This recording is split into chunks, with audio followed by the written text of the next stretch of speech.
Hey, I know some people are going to continue probably to log on, but in the interest of kicking off this great session we have, it's just packed with so much content, I'm going to get started, and I'm so pleased to welcome you all to this third and final installment of the Bioethics with Bigger Impact series. It's a set of virtual talks emerging from a symposium in perspectives in biology and medicine, edited by myself, Elizabeth Lanphier, and Larry Churchill. And hosted by the Hastings Center, as well as co-sponsored by several partner organizations.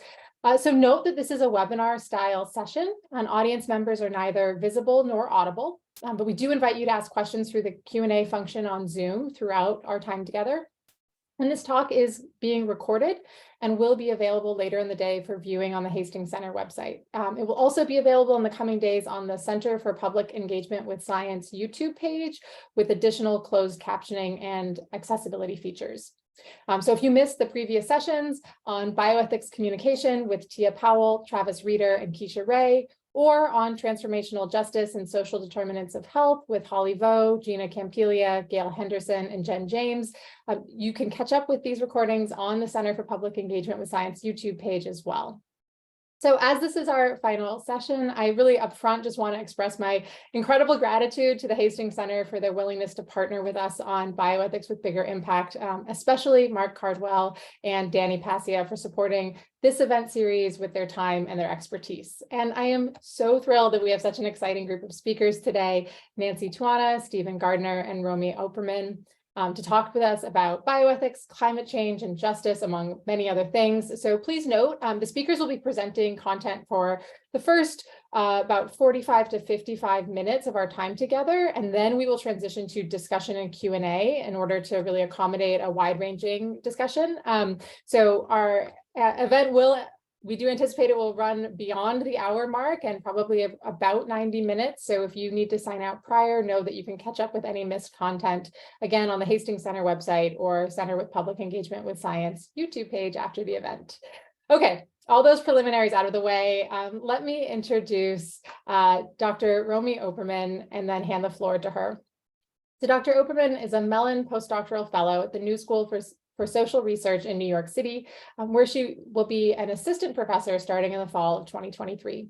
Dr. Opperman's research centers on feminist, Africana, indigenous, and decolonial thinkers to foreground issues of racism and colonialism for environmental and climate ethics and justice, and to highlight the importance of marginalized perspectives for climate futures.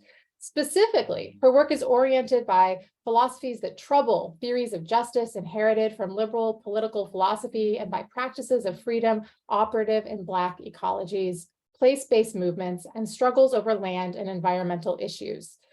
Romy's work has appeared in Critical Philosophy of Race, CR, The New Centennial Review, March, a Journal of Art and Strategy, The Philosopher, and Another Gaze, a feminist film journal. She's currently working on a book tentatively titled Groundings, Black Ecologies of Freedom, that I'm sure we all cannot wait to read when it is out in the world. I just want to note too that Dr. Opperman describes philosophy, the discipline of philosophy, as, and I'm going to quote her, quote, a way of challenging hierarchy, domination, and socio-ecological destruction, since it allows us to fundamentally question the conditions of the present and to imagine alternative futures, end quote. I really can think of no better ethos with which to enter into a discussion aimed at unpacking the role of bioethics in the questioning of the very conditions of the present and imagining alternative futures when it comes to climate change and climate justice. So with that, I hand it over to you, Dr. Opperman. Thanks, Elizabeth, and welcome, everyone. I'm really, really excited for our discussion today. So, as Elizabeth said, we're gonna, the three of us will make some remarks and have a brief discussion, then turn it over to Q&A, and we'll have lots of time for Q&A. So please put your questions in the chat, in the Q&A function as they arise, and we should be able to get to those. I'll first introduce our first speaker, Nancy Tuana. Nancy will make some remarks, and then I will turn it over to Steve Gardiner, and then I will make some brief remarks. So I am so delighted to introduce our first speaker, Nancy Tuana, Dupont class of 1949, Professor of Philosophy and Women's Gender and Sexuality Studies at Penn State. Among Nancy's numerous publications and achievements, I'll just mention her recent books that in different ways trace new, exciting paths for philosophy. Beyond Philosophy, Nietzsche, Foucault, and Zaldua, which was co-authored with Charles Scott, and Racial Climates, Ecological Indifference, and an Ego-Intersectional Approach, try saying that fast 3 times, out with Oxford University Press this year. And I expect we will spend a lot of time discussing racial climates, ecological indifference today, since it offers such an important approach to the entanglements of climate, ecology, and human health, while tracking the complex workings of power and domination across these fields. In addition, Nancy is an accomplished embedded philosopher collaborating with scientists, scholars, and communities to produce frameworks that can better guide climate adaptation projects and climate policy more generally. And Nancy has been an exceptional advocate, teacher, mentor, advisor to myself and so many others. And I can't wait to hear what she has to say today. Over to you, Nancy. Thanks, Romy, for the great introduction. I've got a PowerPoint, so I'm going to share my screen. Holler if there's any glitches with the screen sharing. It's really a pleasure to be talking about this very important topic, and I'm going to base my talk today on, begin with the work of Cheryl Cox McPherson, who argued that because climate change is going to result in such severe impacts on health, that it's the biggest health threat in the current century. And as a result, she argues for the importance of bioethical analyses to effective responses to climate change. I agree with her position, but I want to augment it and build on it in 3 ways. First of all, to argue for the importance of treating human health and well-being as inextricably intertwined with ecosystem and environmental health and well-being. Secondly, to focus on addressing systematic oppressions as a key component of any bioethical approach to climate change.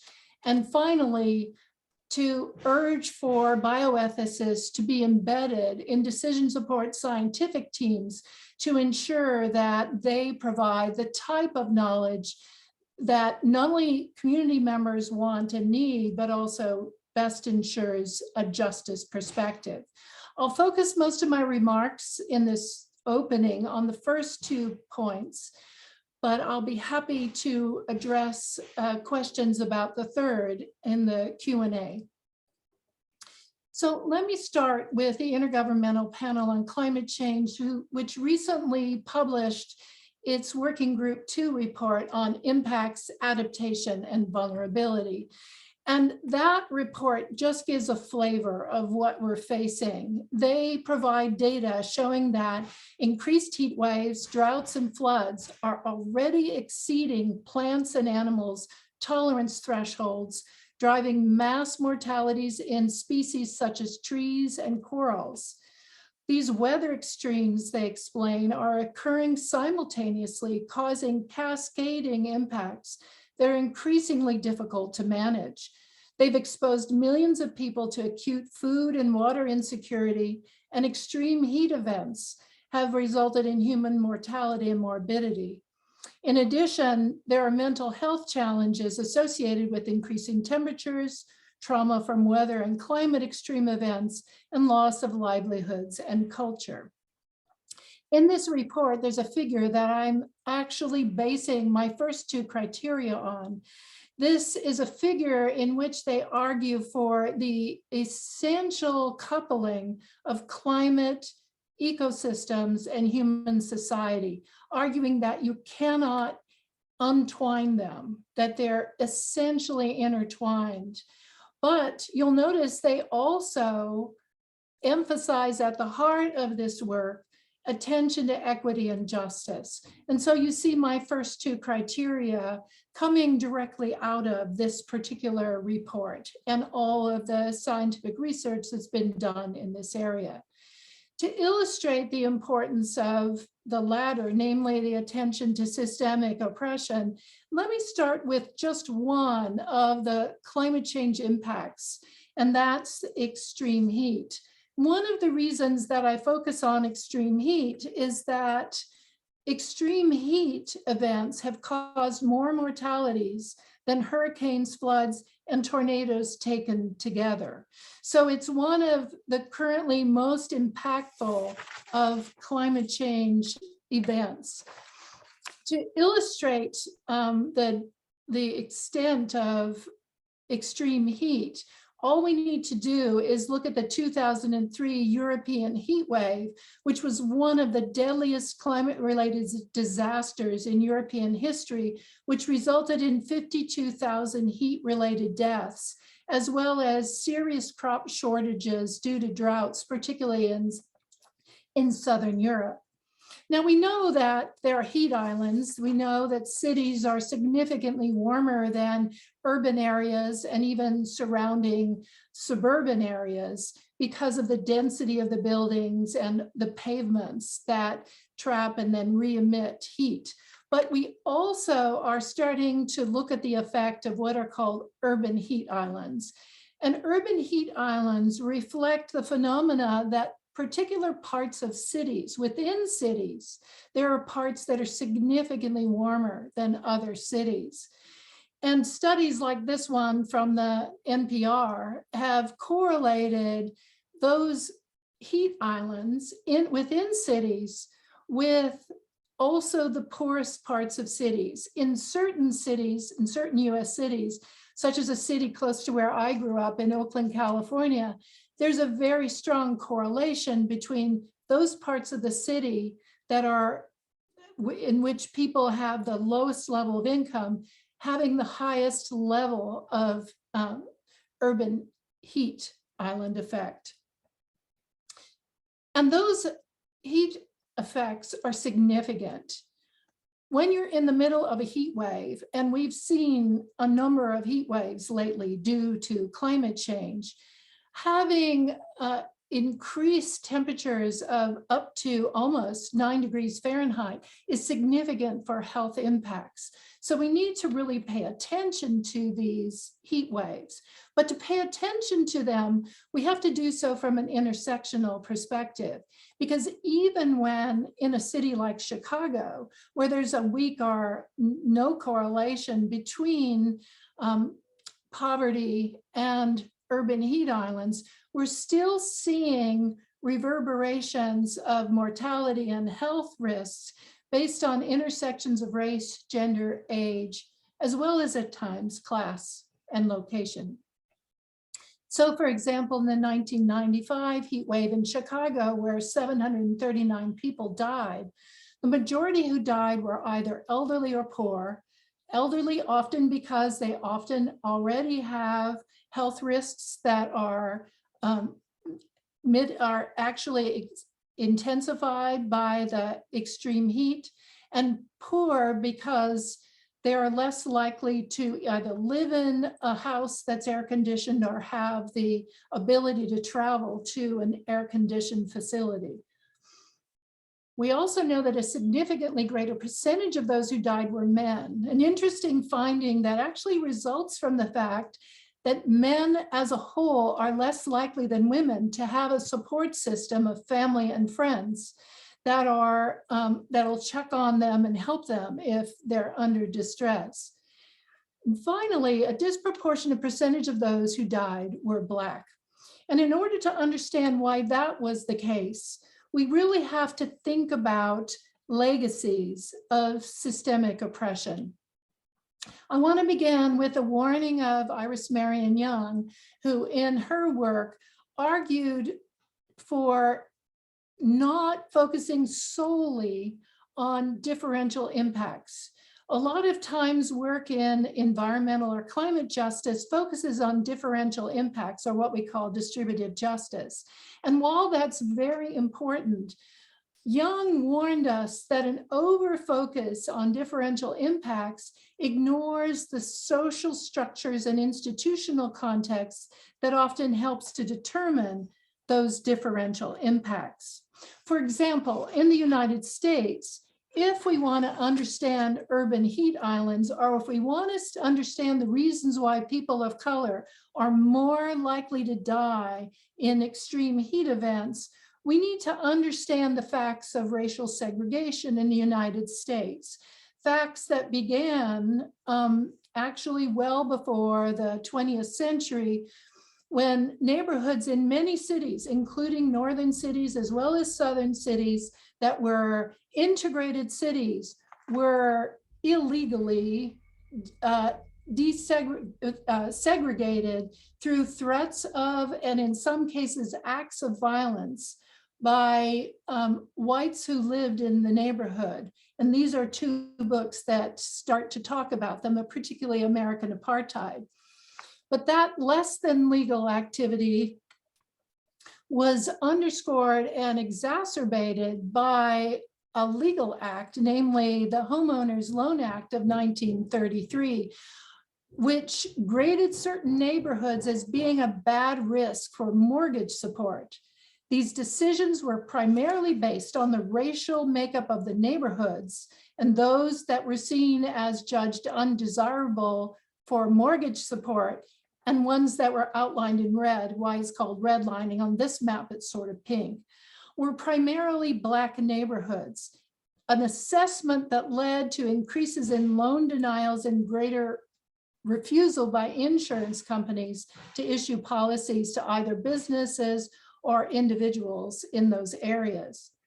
And despite being banned under the Fair Housing Act of 1968, redlining practices continue to impact current urban landscapes.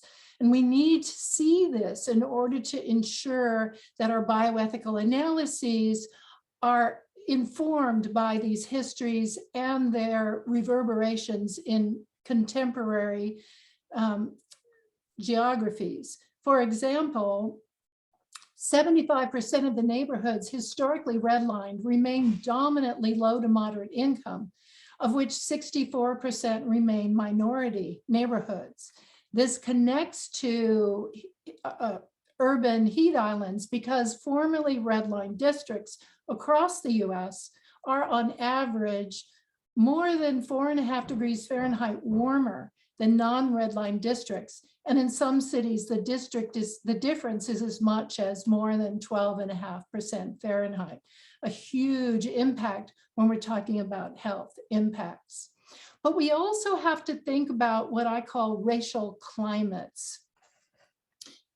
This is the fact that people of color have to cope with the persistent and repeated stresses of living in racist climates, leading to a different kind of weathering, a constant wear and tear on the body caused by repeated exposures to stressors that may have bodily impacts, which shape communities and which leave marks on the psyches.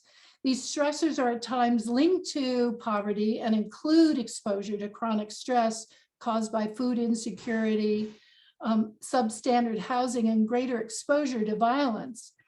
But numerous studies have supported the finding that in the US, Black disparities in mortality persist even after adjustment for socioeconomic status and health behaviors.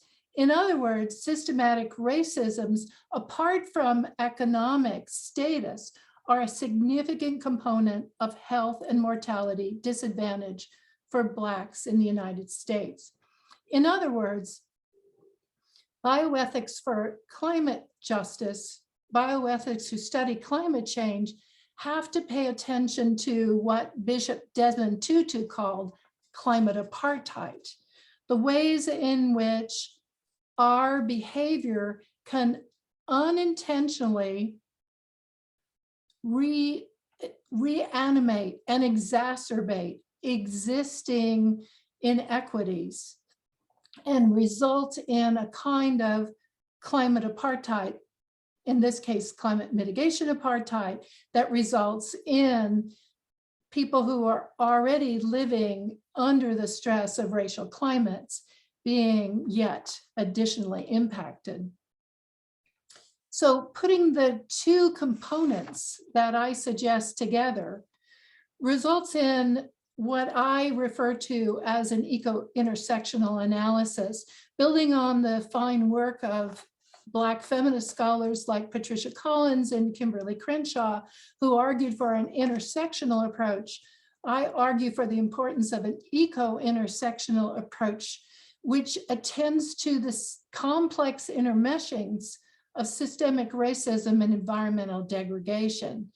Not a separation between them, but understanding the many ways in which the disposability of certain types of ecosystems are often intertwined with the disposability of certain groups of people. And I'm happy to talk more about that. What it means, though, is that climate justice does not equal human justice. And it's important that bioethics that works in the field of climate change, it doesn't repeat this separation of environments and humans, but recognizes the importance of the inextricable intertwining of humans and the more than human world. While I won't have the time to develop my third criteria, I want to advocate for the importance of embedding bioethicists in decision support scientific teams. This is something that I've been doing now for quite a few years in two very large NSF-funded decision support science grants, the Sustainable Climate Risk Management grant, as well as my most current Megalopolitan Coastal Transformation Hub, MOC we call it, that works with communities in order to identify climate adaptation strategies for sea level rise and also coast flooding events that pay close attention to issues of equity and diversity and inclusion, but also are attentive to making sure that scientific research responds to the values of community members. And so with that, I will stop my share and turn it back to Romy. Oh, great, thank you so much, Nancy. So much to think about there. I want to, first of all, I just want to say that the Q&A function is not working. So I asked people to post their questions in the Q&A, but if you can just save them, and then we will probably do raise hand function at the end. But first, I would like to introduce our second distinguished and lovely guest, Steve Gardiner, Professor of Philosophy and Rabinowitz, Endowed Professor of Human Dimensions of the Environment and the Director of Program on Ethics at the University of Washington. Steve has published more than 50 articles and book chapters. Suspicious. Is the author and editor of numerous field-shaping books, including A Perfect Moral Storm, The Ethics of Geoengineering, The Global Climate, Justice, Legitimacy and Governance, and most recently, the innovative and important book, Dialogues on Climate Justice, co-authored with Arthur Obst. Welcome, Steve. Thank you, Romy. It's a pleasure to be here, and I'm very glad that you and Nancy are here to contribute to this. I'm looking forward to the discussion. So unfortunately, I don't have slides because we were at least encouraged not to, which I regret not having them given the beautiful ones that Nancy has put forward.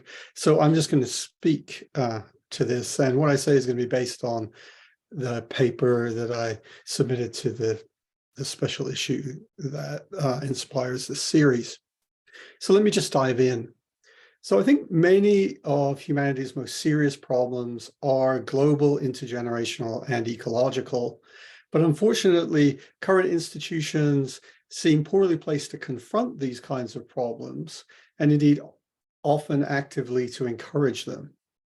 Now, in part, I think this institutional challenge reflects difficulties with our basic concepts and theories, which by and large were not developed for and do not seem well suited to a more global, intergenerational, and ecological age. Thus, as well as new and better institutions, we seem to also need new and better concepts and theories. Now, I think bioethics is a central area where such questions arise. That's to say, given the shape of many of humanity's most serious problems, we're in need of bioethics that is global, intergenerational, and ecological in scope. Now, in some ways, this was anticipated in Potter's original definition of bioethics, which encompassed much more than questions of healthcare, but instead said that bioethics should be understood as the name of a discipline combining science and philosophy with wisdom, knowledge of how to use knowledge about human survival and flourishing. Now, Potter's call didn't go completely unnoticed. Others have tried to integrate clinical and public health into a broader environmental vision through concepts such as eco-health, One Health, conservation medicine, and most recently planetary health. And some have aimed to enrich conventional bioethics itself under various labels, including environmental bioethics, ecological bioethics, green bioethics, and planetary health humanities. Nevertheless, experts tell us that for much of the last 50 years, the field has, quote, remained steadfastly focused on biomedicine and its issues, end of quote, with the result that environmentalized perspective on bioethics has continued to be at least overshadowed and arguably, and I quote again, almost completely unheeded, end of quote. Now, in a time of rapid global environmental change, this neglect has consequences. Environmental concerns increasingly shape other, more traditional issues and look likely to define and even swamp them. And climate change is a prime example. The threat has accumulated over the last 30 years rapidly, so that we're now at the point that dangerous climate change, as technically understood, seems inevitable and may already be on the cards. Yet while confronting climate seems destined to be central to any reasonable bioethics going forward, rather than showing leadership and helping to forestall the impending crisis, conventional bioethics has largely failed to engage, and so is left mainly contribute to damage limitation, emergency management, and redress. As a result of this, the neglect of environmentalizing bioethics starts to look like a major abdication of responsibility. As two distinguished commentators recently put it, quote, like almost all working in bioethics, we have been asleep at the wheel for more than 3 decades, end of quote. Why has this happened? Well, one reason is probably the widespread lack of basic understanding of climate science in the general population, and in particular, the magnitude of the threat. Another thing, though, which is going to be my focus, is the tendency to underestimate the challenge. So my approach in the paper that I talk about is to recount my analysis of the climate change problem as a distinctively ethical challenge, what I call a perfect moral storm, and to explore the strengths and weaknesses of one concept of environmentalized bioethics, namely planetary health, in light of the perfect moral storm analysis, in order to see what lessons can be drawn. And to do this, I focus on the original account of planetary health from the Rockefeller Lancet Commission's report on planetary health. Oh, excuse me, there's a dog barking. So let me start with the perfect moral storm. So the phrase perfect storm became prominent through Sebastian Junger's tale of the Andreas Gale, a fishing vessel caught at sea during the convergence of several independently powerful storms with fatal consequences for all on board. So by extension, a perfect storm involves the convergence of a number of independently harmful factors, which when they come together pose a substantial and possibly catastrophic outcome on those involved. So a perfect moral storm now involves the convergence of a number of factors that challenge our ability to behave ethically, if you like, throwing down the gauntlet to us as ethical agents, and especially to our moral and political systems. In the case of climate change, the converging factors or storms are that the problem is genuinely global, strongly intergenerational, crosses species boundaries, and occurs in a setting where our theories and institutions are weak. Each of these storms creates serious temptations for unethical action, and when they converge, they're mutually reinforcing and seriously compromise the prospects for ethically responsible behavior. Moreover, this convergence encourages a lurking problem of what I call moral corruption. Since ethically indefensible action is tempting for the current generation, and especially for the more affluent and generally privileged, they're likely to favor ways of thinking and talking about climate change that obscure what's really going on. Among other things, these distorted framings can disguise manifest injustice and facilitate self-deception. Now, the first of the storms is the most familiar. Climate change is genuinely a global problem. The causes and effects of climate change are spatially dispersed over the whole planet.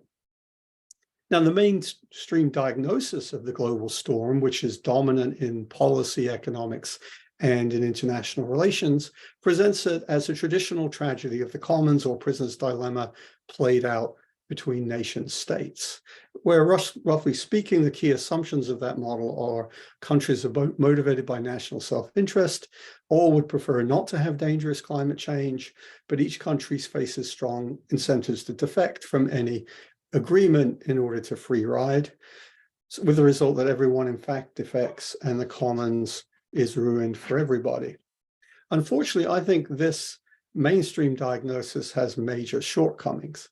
In general, the tragedy of the commons model misrepresents the context of climate change in ways that obscures the relevance of key ethical concepts, such as responsibility and justice. Most notably, the model gives the impression that all countries and all people are similarly and symmetrically placed. Everyone confronts the basic situation, has the same basic incentives, behaves in the same way, and faces the same consequences. For instance, the tragedy of the commons model encourages the idea that the key dynamic playing out in the climate context is a kind of mutually assured destruction, where each country is equally engaged in self-destructive behavior that ultimately undermines its own national interests and so results in a self-inflicted catastrophe. By contrast, the perfect moral storm analysis emphasizes the imposition by one group on another of various kinds of injustice. And so it draws attention to fundamental asymmetries and emphasizes the ways in which climate change interacts in unfortunate ways with the present global power structure.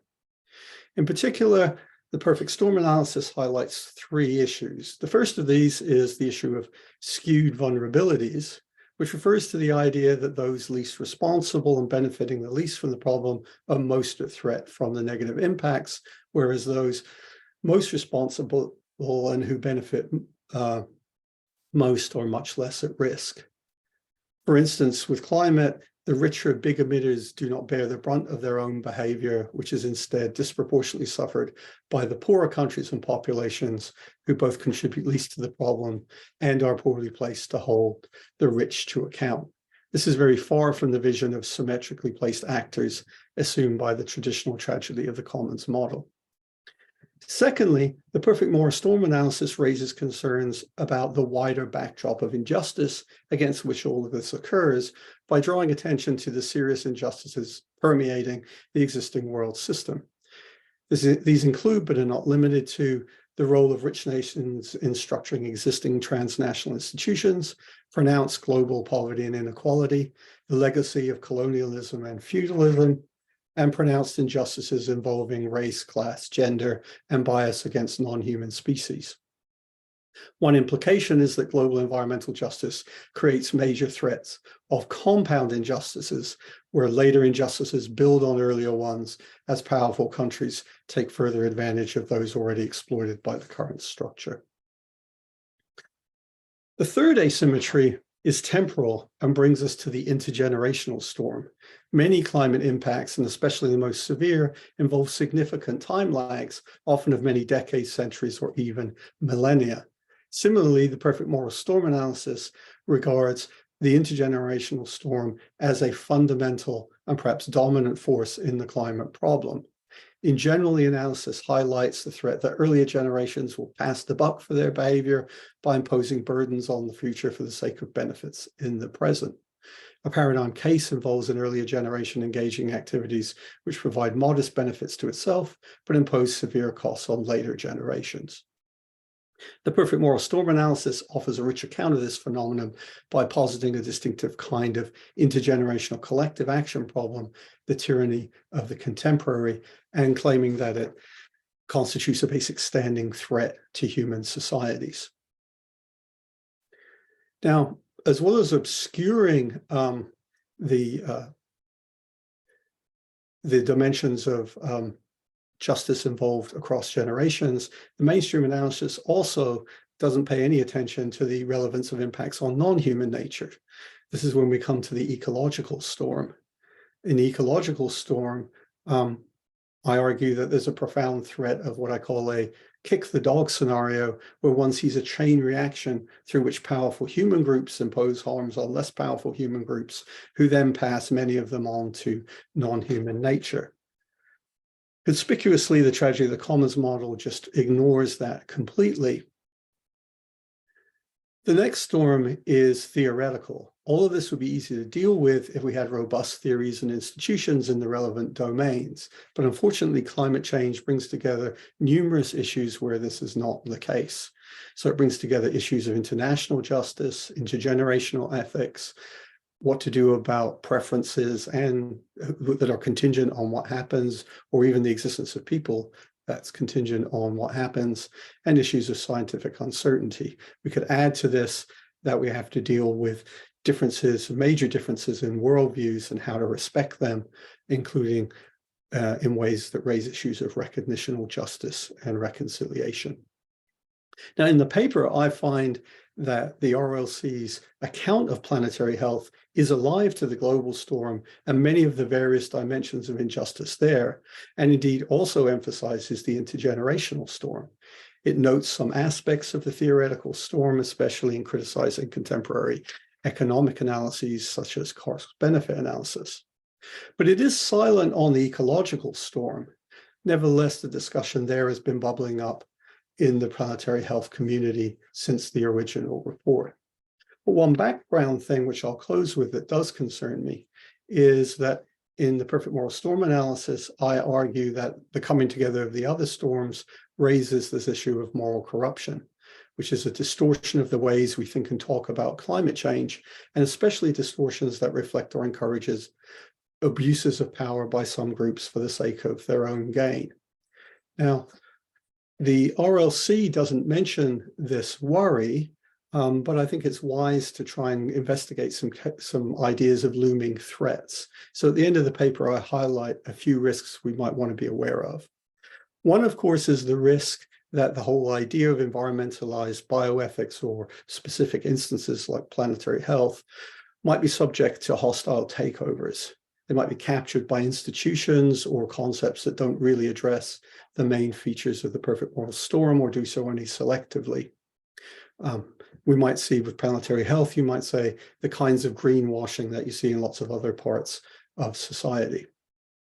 There's also a risk of the marginalization of ethics, although ethics gets a heavy emphasis in the motivation for the project and in various aspects of the view.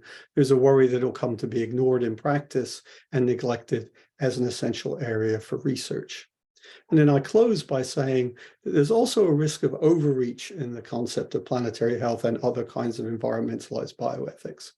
In planetary health in particular, the notion of health does double duty in the definition. It's the core notion, or it's in the core notion, and it's also one of the three key elements of the very definition of planetary health, where the other two are equity and human well-being. This suggests that the overarching concept should be something other than planetary health, perhaps something like planetary flourishing.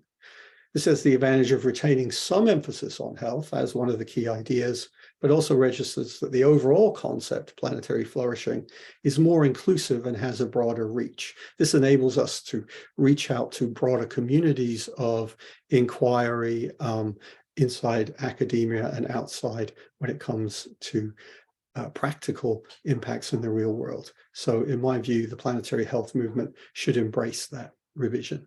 Thank you very much for your attention. Thanks, Steve. That's great. And I think that sets up some of the things that I want to briefly mention. Oh, sorry, it's my doorbell going. in my remarks. So one of the main things that I try and do in my work, which is not focused so much on bioethics, but does concern health, is to see the ways in which human and ecological health are fundamentally imbricated. And particularly, I think this through the concept of racist environments. So the ways in which racism and what we tend to think of as environments are not initially separate, but are fundamentally interwoven. And so forms of violence and domination against more than human beings and entities, and violence against certain groups of people are fundamentally imbricated. And this means that we can't have one form of health without the other. And particularly what I try and do in my work is foreground the importance of liberation for something like health or healing. So adopting a range of different perspectives that are informed by, say, Black and Native feminist work on reproductive justice particularly, as well as environmental violence and its links with violence against certain groups of women, particularly Indigenous and Black, as well as the anti-colonial psychology and kind of therapeutics of Frantz Fanon, as another perspective that I think of to center liberation in something like health. So once we begin to attend to the ways in which domination is a form of wounding and violence that works across both human bodies and the ecologies that they're part of, then we see the need for various forms of struggle and liberation in order to set up the conditions for something like health and healing. And so I'm interested in ideas of health and flourishing that don't take narrow forms confined merely to biological survival, and that don't presuppose that human and ecological health are initially separate. So some examples that I've written or spoken about include DDT poisoning in different contexts in Alabama and Algeria. And I'll just say a little bit about each. So in the case of Alabama, I've written about a predominantly Black community that was poisoned by DDT, which was originally used, which was made in a factory nearby, and also poisoned the nearby wildlife. But one of the interesting things about this case is the ways in which local authorities permitted that community to continue being poisoned, essentially, in order to use them as to study the kind of high level of poisoning. So there's a way in which this community was taken as a kind of test case to experiment on, to give knowledge of both the effects on humans and more than humans. And in fact, it was the effects of the DDT on a local wildlife sanctuary that initially actually garnered more action and outrage than the effects on the Black community. And one of the things that's important about this is that it echoes a longer history of experimentation, medical experimentation on captive Black people, and the ways in which devalued ecologies, but also particularly Black bodies, have been used as laboratories for experimentation. And this has been constitutive in lots of ways for the medical establishment. For instance, I'm thinking about the kind of Sims as the father of gynecology, modern gynecology, and his experimentations on captive enslaved women. So one of the important things that I want to draw attention to here is the ways in which these kind of longer logics and histories reverberate in the present, and how we need to take account of that in order to have something like a truly ethical bioethics. And the second thing is the ways in which ecological that must take account of the ways in which harm to more than human beings considered fungible, considered disposable, and harm to human beings considered fungible and disposable. It reverberates across the two, and they're actually interwoven. And then in the case of DDT use in Algeria, this is quite a different context, but it's interesting for the ways in which it evidences a kind of what at a certain point in the 20th century was a global colonial imperial capitalist form of domination in the guise of progress and development. So the way in which DDT, which was a pesticide, was rolled out, sometimes forcibly, by France, but also particularly by the US, as in the guise of, and with the explicit aim of exterminating mosquitoes forever and therefore eradicating malaria.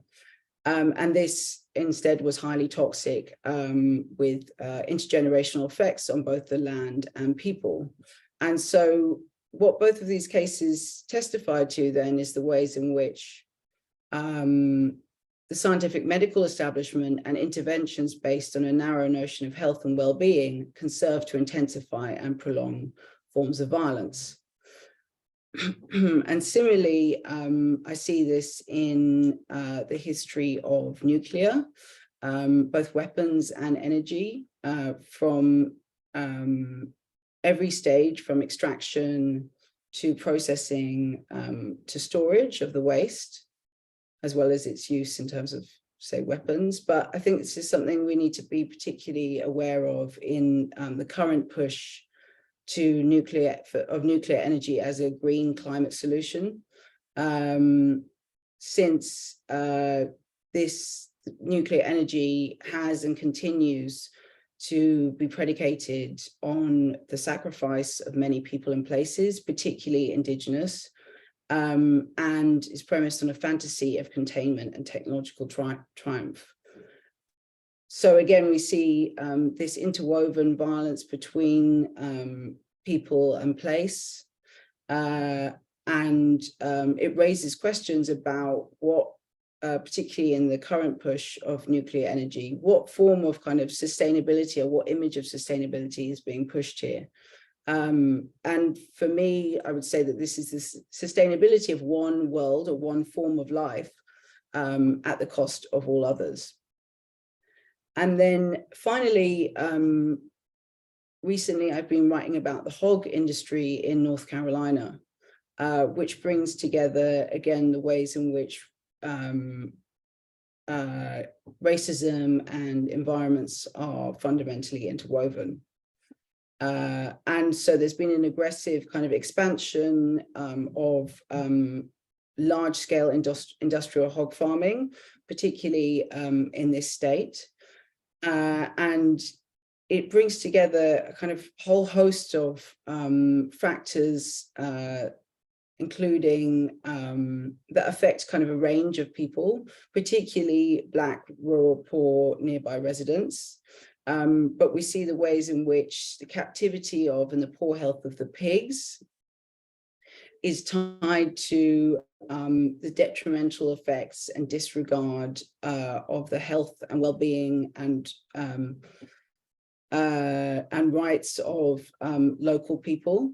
We might also think about the kind of massive emissions and climate contributions of large-scale meat production, and the ways in which poor quality meat also negatively affects human health, as well as the kind of poor working conditions of workers in the meat industry, which are often very precarious and dangerous. So these examples are just meant to kind of gesture to some of the ways in which I see racist environments operating with a particular emphasis on human health. And so consequently, I'm interested in expansive and alternative understandings of health and flourishing that do not begin with the assumption that ecological and human health can be separated, that value more than mere biological survival and a normatively able body-mind, and are knowledgeable of the violent histories and present of white stream medicine and environmentalism, and do not take as natural and necessary capitalism and all the forms of domination that make up our current racist environments. And so, particularly as I begun to explore alternative approaches to climate and bioethics, or what is probably outside of the bounds of bioethics, but approaches to health, and tried to foreground liberation. It's been particularly important to me to think through feminist perspectives, particularly Black feminist perspectives, for the ways that they do this and attend to particularly the intergenerational dimensions of this. So yeah, thank you. I think we can, I might have some questions, but we can also ask audience members. I see some hands raised. Okay,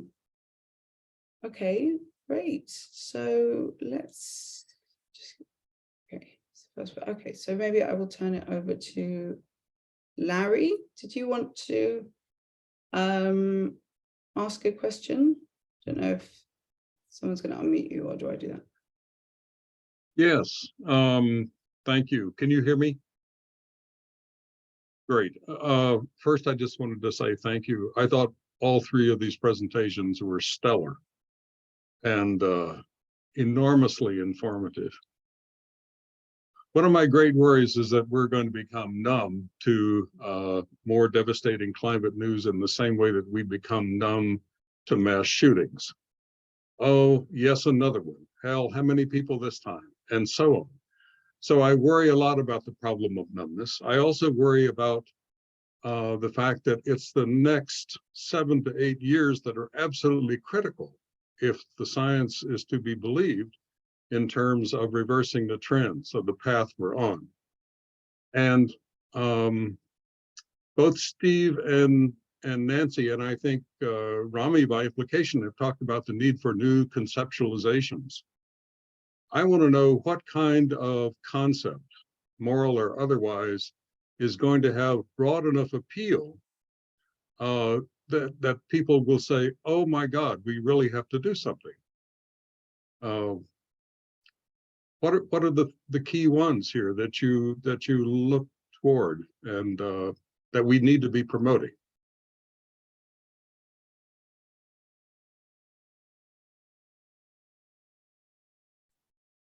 Stephen, you want to start and then I'll follow up? No, you don't want to start?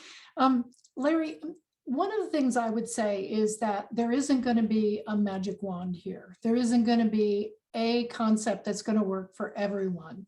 One of the things I've learned in working in the domain of climate justice and actually climate science is that you have to frame your message for your audiences. And there isn't just one term that works.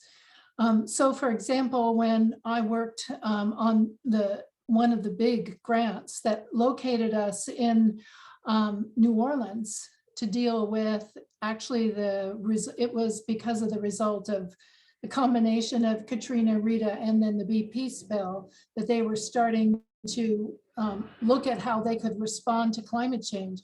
We actually couldn't talk about climate change. What we talked about was sea level rise and addressing sea level rise. We talked about flourishing. We talked about what we started doing was listening to the community members and finding out what was important to them. and then using those terms to help them make the decisions that matter to them. And what we found out was that something like flourishing, but how they defined it was they wanted better, money going to school systems, they wanted money going to transportation, and they wanted money going to the police force, because this is what they saw as part of the problem, that people couldn't get out. There really wasn't any kind of organization. So we started talking about that type of adaptation, but they also really cared about distributed justice. They were worried about particular neighborhoods. So we could use that terminology. So I think the answer is, don't look for a magic term or set of terms. Work with the communities that have the problems that they're dealing with and learn what matters to them and use that in your work.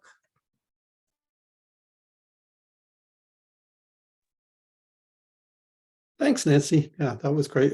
So I agree with Nancy that it's a multi-dimensional problem and there's no magic bullet. I suppose something I would add that's distinctive about what I've been interested in working on is I do take the tyranny of the contemporary, the intergenerational side of the problem very seriously.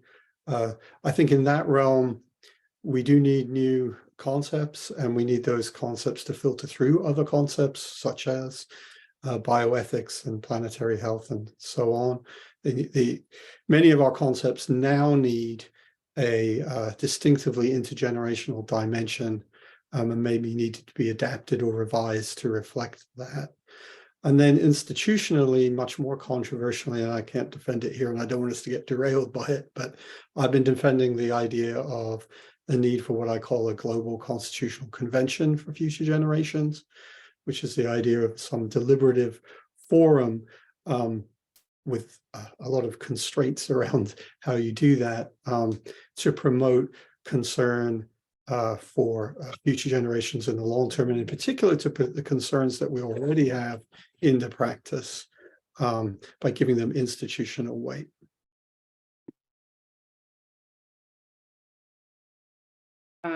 Sarah Spieldener, sorry if I said that wrong. Would you like to ask a question? Hi, thank you for taking my question. I'm a retired hospital chaplain and I've worked with bioethics in hospitals. And one thing that's always troubled me that I just don't hear anything about is the environmental impact of creating medicine and delivering it, especially something like chemotherapeutic medicines, and like who makes them, and are the people who make them adequately protected, and do we just throw everything away into the ocean?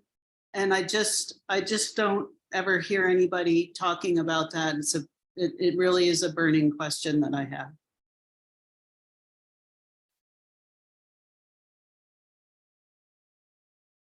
Do you hear anything about it?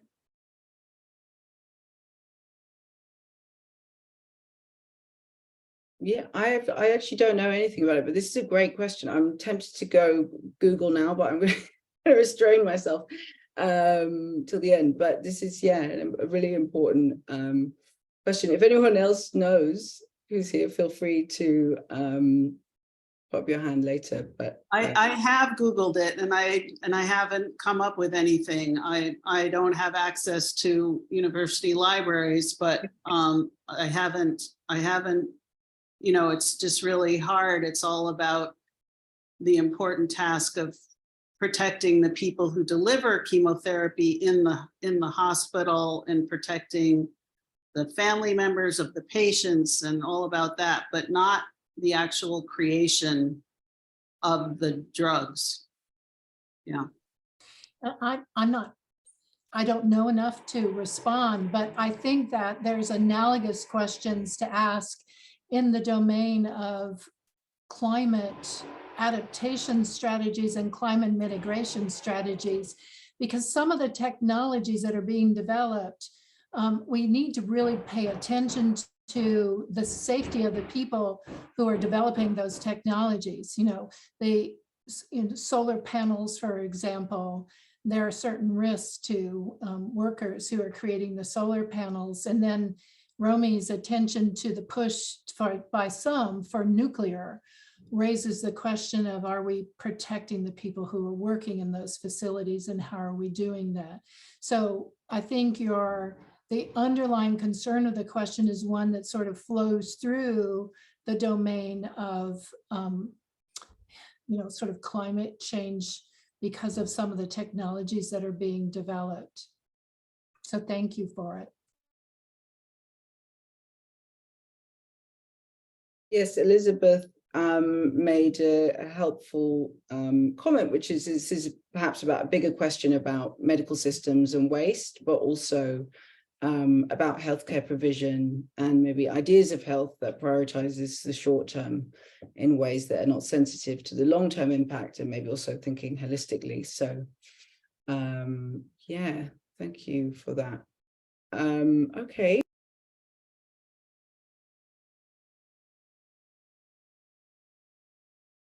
Oh, sorry, I'm muted.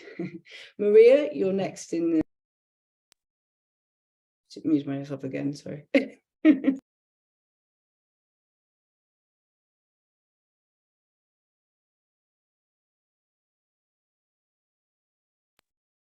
Okay, Maria is no longer here. Perhaps she was on stack.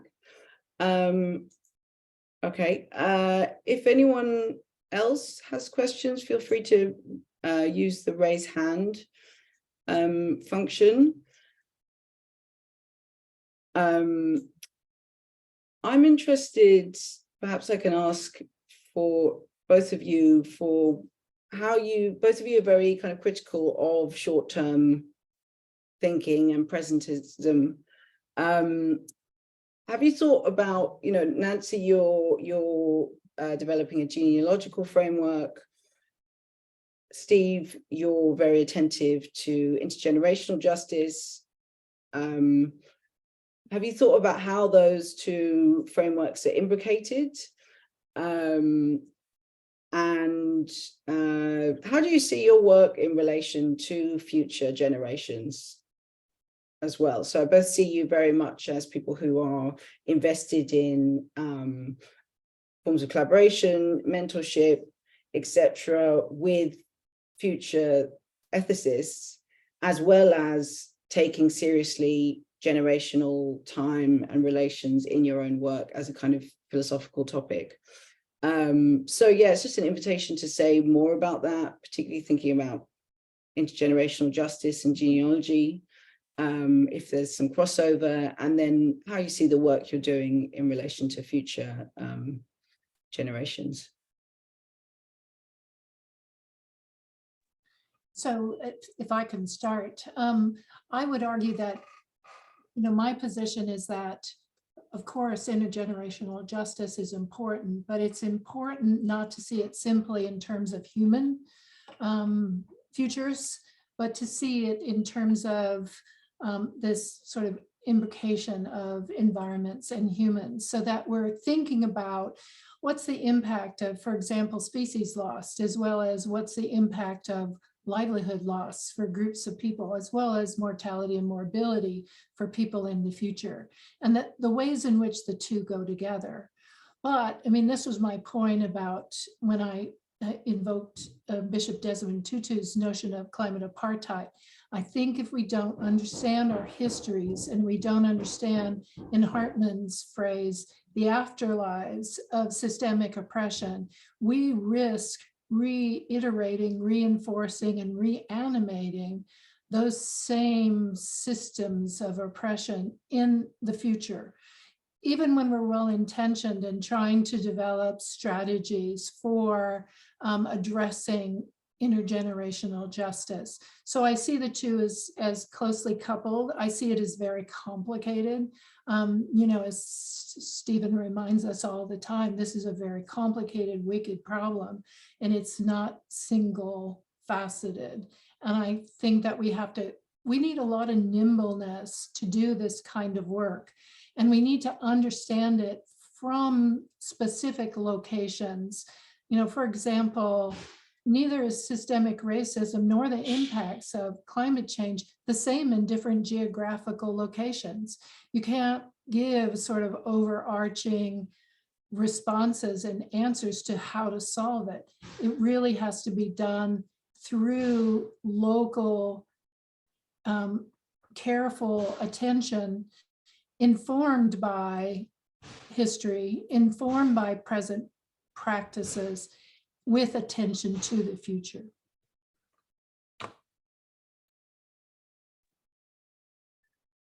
Yeah, thank you. Boringly, I'm going to agree with everything that Nancy said, I think there. So let me say some other things. I think that if we think on expanding how we think about the intergenerational dimension, which as I've said, I emphasize, I think is especially important. I think we need to push aside some of the usual reasons for not taking the future generation or the intergenerational dimension that seriously.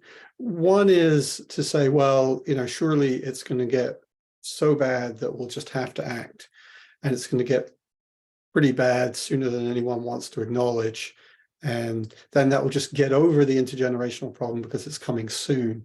And for a long time, I've always pushed back against that way of thinking, because in fact, I suspect that, you know, as things get increasingly bad on the ground, we're even more likely to neglect the intergenerational side of our concerns. And so, for example, recently, and actually for a long time, I've been arguing that that's one of the threats of radical geoengineering technologies that try to reflect sunlight away from the earth, that we might be interested in deploying those much sooner than we should, and without really investigating what the very long-term impact of those kinds of technologies are. So that's one way of extending the intergenerational analogy. Another thing I think we should be careful of, which is in a funny sort of way a dimension of what Nancy said, but maybe not in the way that she says it. But I think there's an underappreciated risk that even as we try, as it were, by addressing the global storm, to take very seriously, you know, real injustices on the ground that need to be taken seriously, that affect people now and in the close future, especially around, you know, race and indigeneity and class and gender and so on, there is a risk that we'll engage in what I call unholy alliances against the future that will try to solve, or at least partially address, some of our problems around those, you know, issues today, but the price will be we'll make things worse in the future. And I think so we've got to be careful about becoming complicit in that way of thinking. And I think one could come up with some examples of what's already going on in the world that suggests that that's a really significant risk.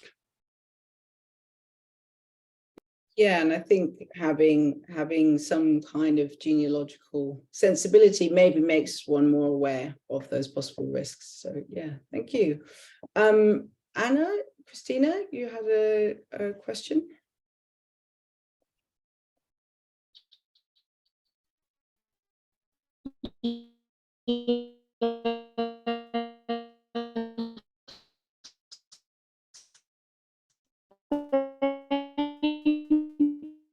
Your connection is not very good.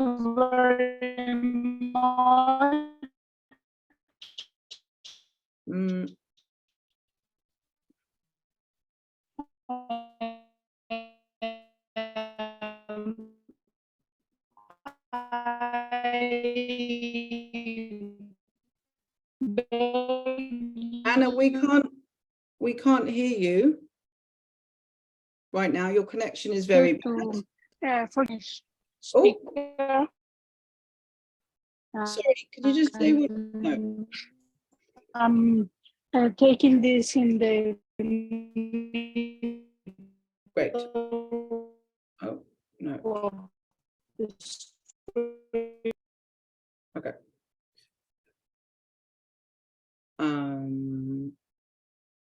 Okay, whilst Anna is maybe going to type her question, we would love to hear it. Alice, would you like to ask your question?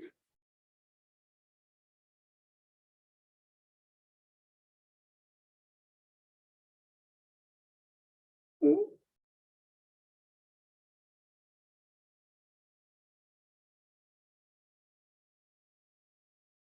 Alice? Okay. We would love to hear from you as well, Alice.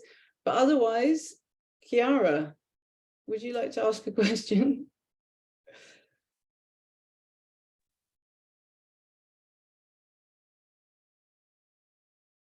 Chiara, are you? Yeah.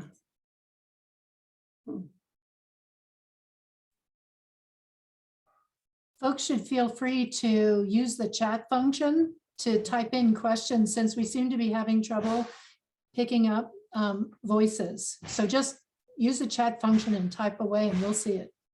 Yes, thank you. Something does seem to be not working.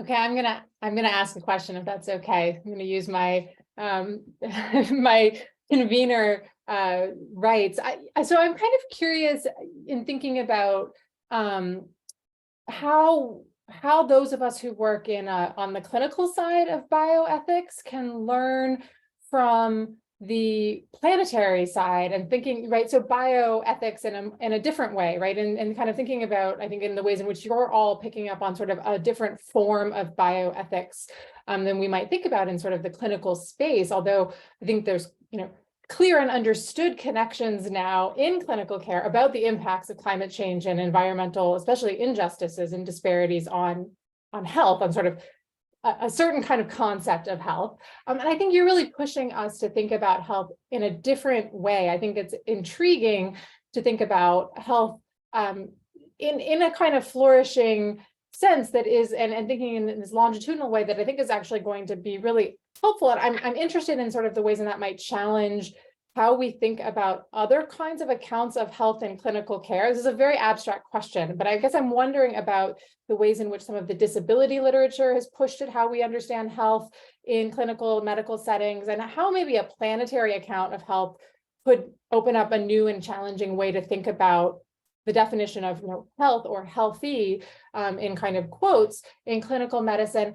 And so that's sort of one piece of my question. And the other thing I'm just thinking about, and put it out there, feel free to respond to whatever you want, if any of this, is how to think about the primacy of autonomy in clinical ethics and clinical medicine.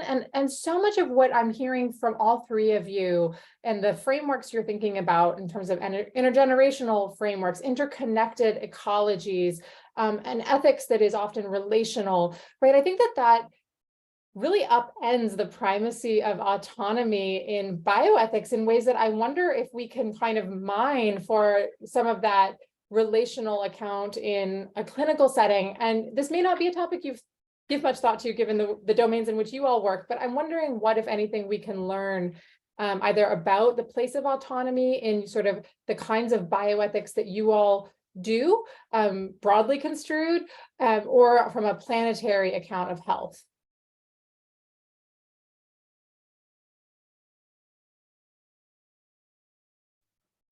So I'll begin an answer to one of the things that I think you touch on it is to start to think about health in terms of relationships and relationality, but not just relationships to other people, but the form of our relationships to environment. I mean, we know well from clinical health that environments are crucial for our human health.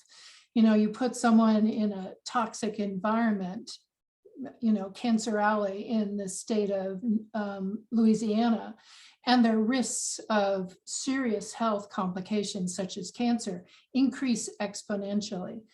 So part of it is to think about health in terms of relations and good relations, not just to others, but to the land. So we often think about health and add in the mental health component and think about ways to structure environments to more accommodate differences. I mean, the disability literature has really helped us see this. If we start to broaden this to the domain of climate change, we start to see the ways in which we need an even bigger scope to start to think about health. It needs to be in terms of this very complex infusion of environments and human choices.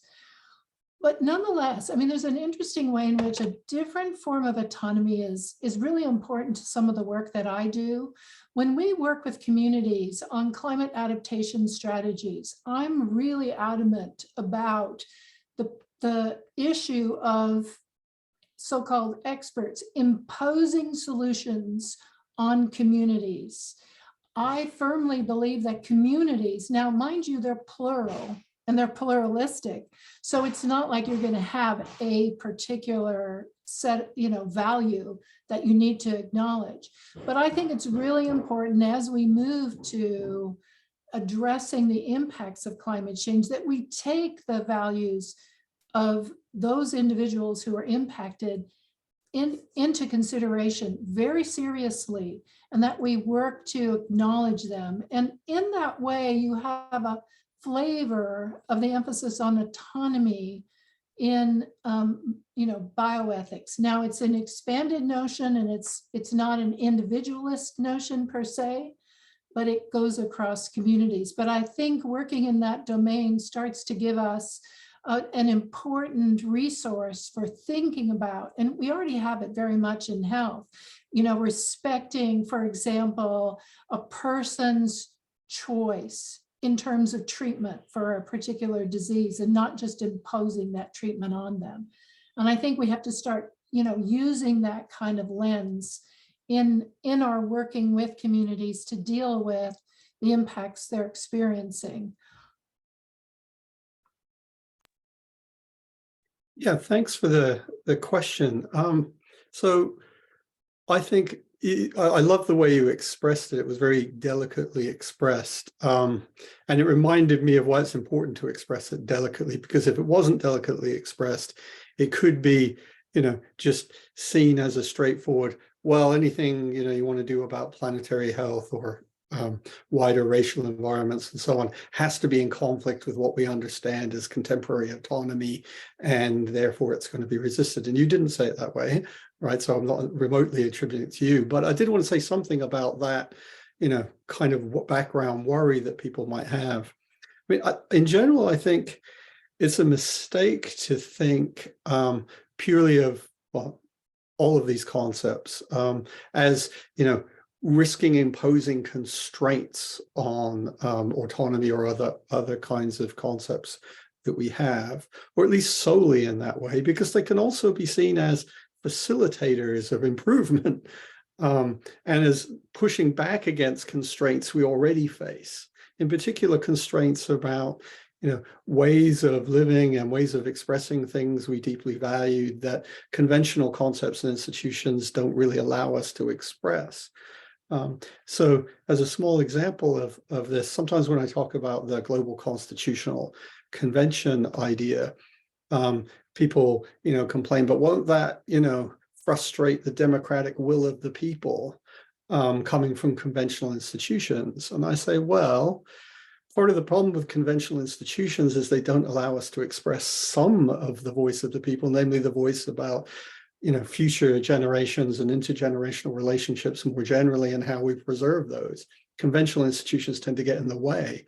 So in fact, you can see the new institutions as giving voice to that which is being, silenced. And I think that's very important when we come to think about big picture concepts like planetary health and, I don't know, Romy must have a great term for this, but I'm blanking on what it is, but unracialized environments, whatever the positive term is there.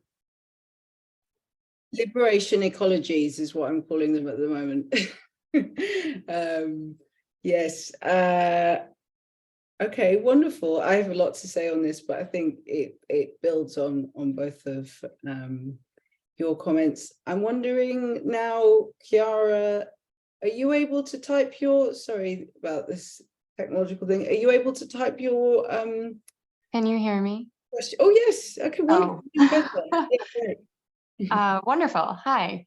By the way, just so you know, none of, at least for me, I don't know if this is true for other people, but the chat is disabled. I can't type anything. Just so you all know. let us know. That's great. Yeah, of course. I just wanted to start by thanking all of you. This is such a wonderful discussion. And I had a question 5 minutes ago that now maybe has shifted because of the discussion we were just having.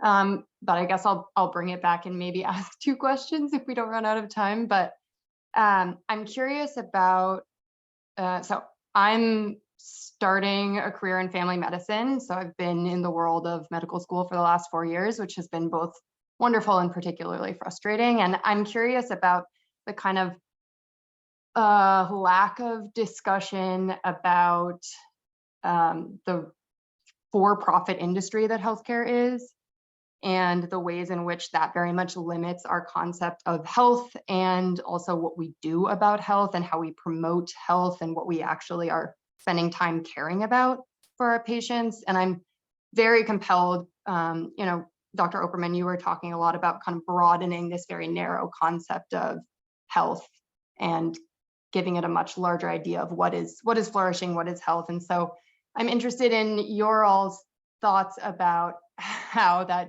either does or doesn't fit into a kind of like for-profit world in general, but in particular a for-profit healthcare system. And then just, yeah, maybe more broadly, like the overlap of capitalism and colonialism, which feel like kind of twinned challenges here.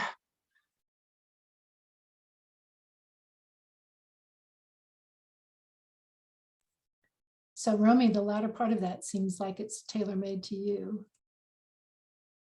Well, great questions. Thanks for those.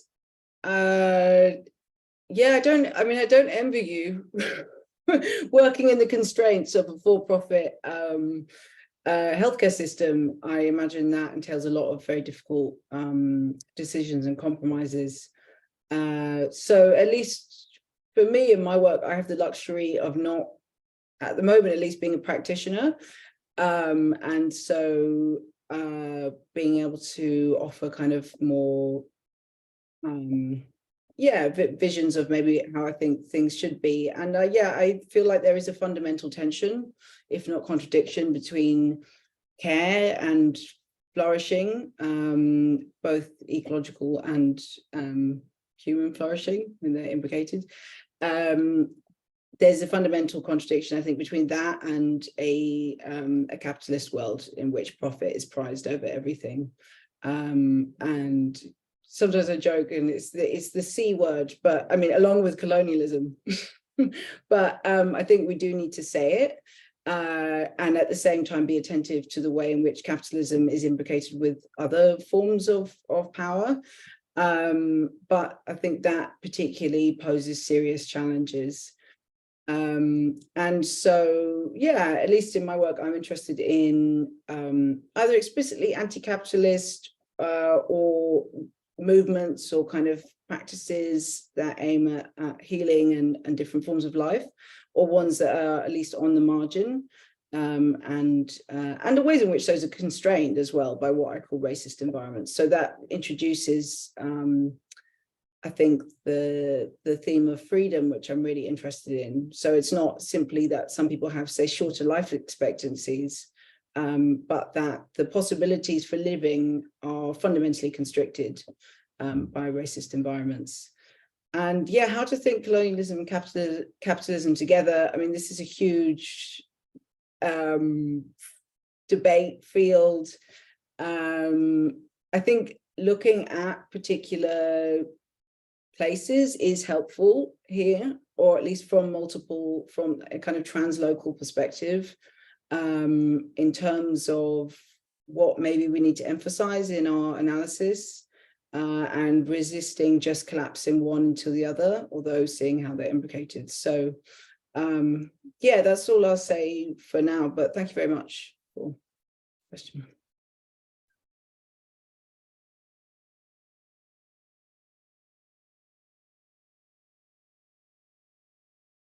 Maybe we have time for one more question. I'm not sure. Yes, maybe one more. Larry, did you have your hand up still, or I mean, again, sorry. Thank you. My comments will be quick. There are resources for physicians and other healthcare professionals thinking about the degradation caused by the way we deliver healthcare. Andy Jameson was one of the first ones in bioethics to worry about this almost 20 years ago. But there are organizations such as Healthcare Without Harm, which you can tap into and learn how to be activist in terms of clinical activity. The other thing I want to mention is that on the intergenerational justice, which I consider an absolutely fundamental concept here, there's a wonderful book by Roman Krasneric called The Good Ancestor. So you won't remember Krasneric, but remember the title of the book, The Good Ancestor. Is an absolutely fabulous book. And the last thing I wanted to mention regarding the connection between human life and other forms of life.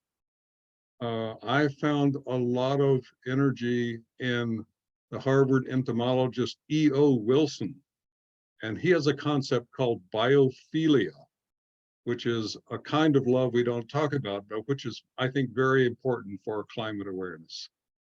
So thank you for a second entry into this fabulous discussion. Thank you, Larry. Much appreciated. I took notes. So that's great. I think we are essentially out of time. Thanks to everyone for bearing with us with some technological mishaps. I had a wonderful time regardless. And yeah, thanks to our speakers. Yeah, I'll just say, thank you to Romy, to Nancy, to Stephen for just your groundbreaking work and sharing it with us. Everyone should go out and get their books that are out in the world or are going to soon be out in the world. And I think there's so much to learn. Again, thanking the Hastings Center. Thanks for everyone who's here. Just want to echo really how interconnection, relational accounts of community and autonomy, revisioned concepts of flourishing are also central to what we've been hearing about this afternoon or morning or evening, wherever you are, about planetary health and responding to the harms and injustices of climate change and pursuing climate justice. And how not only is this clearly within the scope of a really broadly construed bioethics, I think, but how much also clinical bioethics and healthcare can learn from ecological and environmental accounts of justice and health related to how we care, how we flourish, and how we pursue health and healing. So this has been such a joy. Thank you all so much for being here. And again, we'll sign off, and until next time, thanks so much. Thank you. It was a pleasure.